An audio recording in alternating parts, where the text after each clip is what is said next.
Israel की air force ने अब ज्यादा से ज्यादा बंकर बस्टर बम फायर करने का फैसला किया है ताकि हमास की सुरंग को जमीन के अंदर ही खत्म कर दिया जाए। लेकिन नेतन्याहू के सामने एक बड़ा सवाल यह है कि जो बम 10 करोड़ रुपए से लेकर 30 करोड़ रुपए में आता है उसको कहां इस्तेमाल किया जाए। इतना महंगा बम और सुरंग भी कोई छोटी मोटी नहीं बल्कि 500 किलोमीटर का नेटवर्क है। ये एक अहम सवाल नेतन्याहू के सामने है।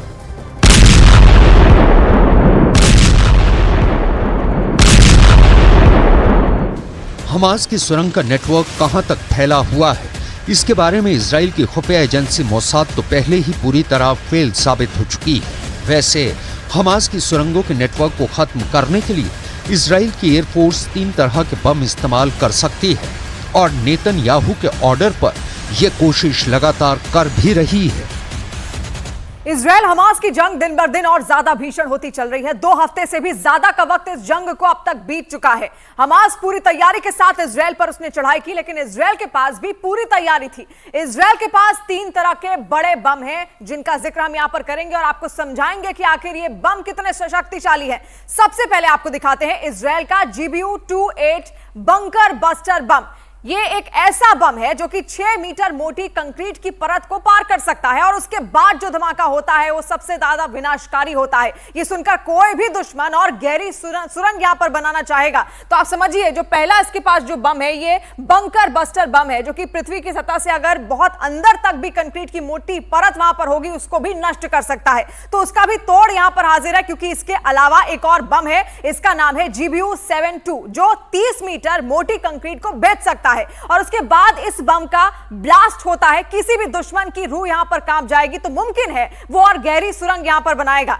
तो इसका जवाब भी यहां पर है। और क्योंकि तीसरा बम सबसे ज्यादा खतरनाक है और इससे कोई भी नहीं बच पाएगा, यह बम है GBU-57। यह सबसे ज्यादा ताकतवर बम है जो 60 मीटर की सतह को भेदने के बाद तबाही मचा सकता है, यानी कि जमीन के 60 मीटर गहराई में छुपना भी मौत से यहां पर नहीं बच पाएगा। तो ये 3 बड़े बम का जिक्र हमने यहां पर किया जो इस वक्त इजराइल के पास मौजूद है, जिसकी वजह से हमास सीधे तौर पर कभी भी हमला नहीं करता है इजराइल पर। और ऐसे में देखिए कितने ज्यादा शक्तिशाली ये बम है, बंकर बस्टर बम इनको कहा जाता है। इन 3 बमों का जिक्र हमने यहां पर किया।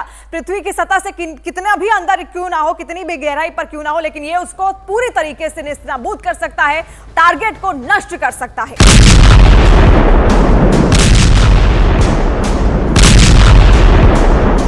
ये बम जिस गहराई में जाकर फटते हैं वहां कुछ भी नहीं बचता।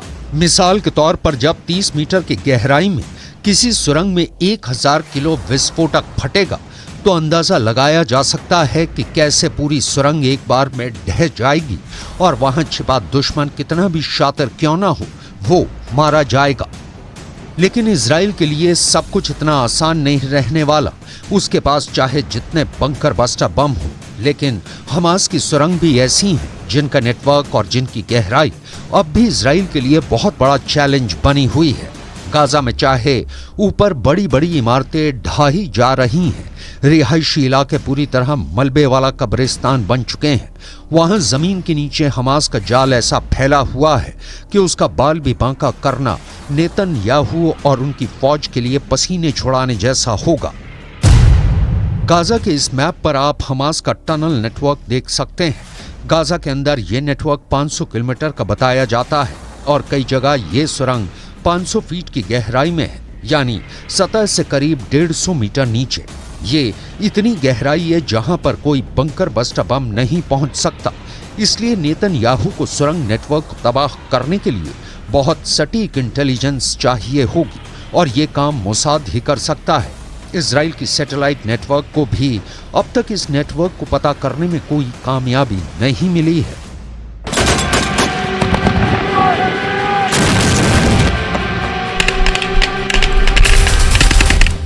फिलहाल इजराइल के सामने गाजा के अंदर हमास सबसे बड़ा दुश्मन है, तो गाजा के बाहर हिजबुल्लाह ताक लगाए बैठा है कि कब इजराइल पर हमला किया जाए। यही वजह है कि इजराइल और लेबनान के बॉर्डर पर इस वक्त ऐसी आग लगी हुई है जो पूरे पश्चिम एशिया को अपनी जद में ले सकती है। हालांकि इस वक्त हिजबुल्लाह की रणनीति को लेकर इजराइल थोड़ा हैरान है। इजराइल के ठिकानों पर हमले के बाद जवाबी कार्रवाई हुई तो हिजबुल्लाह के 24 लड़ाके मारे गए। कहा जा रहा है कि हिजबुल्लाह ने अब खामोश रहने का फैसला किया है और ये भी रिपोर्ट है कि ईरान के कहने पर हिजबुल्लाह ने तय किया है कि कोई बड़ा एक्शन नहीं लिया जाएगा, लेकिन अमेरिका और इजराइल इसे ईरान की तरफ से आ रहे बड़े तूफान के तौर पर देख रहे हैं। ऐसा तूफान जिसमें हिजबुल्लाह अब तक का सबसे बड़ा हमला कर सकता है।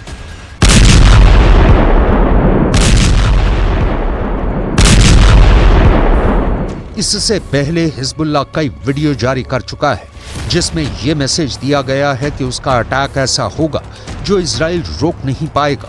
इस वीडियो में हिजबुल्लाह का मिलिशिया कमांडो ऑपरेशन की तरफ इशारा कर रहा है। हिजबुल्लाह ने बहुत साफ साफ शब्दों में कहा है कि अगर इजराइल की सेना फिलिस्तीन के गाजा में घुसी तो वो उत्तरी सीमा की तरफ से इजराइल पर चढ़ाई कर देगा। इजराइल और लेबनान के बीच करीब 130 किलोमीटर लंबा बॉर्डर है और यहाँ संयुक्त राष्ट्र की शांति सेना तैनात रही है। इसमें भारत की फौज भी शामिल है।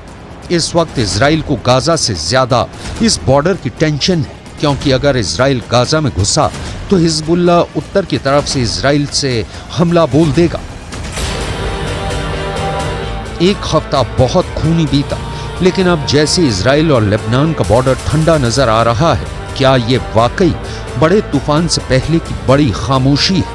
अगले 2 दिन इस युद्ध में बहुत अहम होने जा रहे हैं, क्योंकि गाजा में 5000 मौतों के बाद गुस्सा तो पूरे पश्चिम एशिया में भड़क चुका है।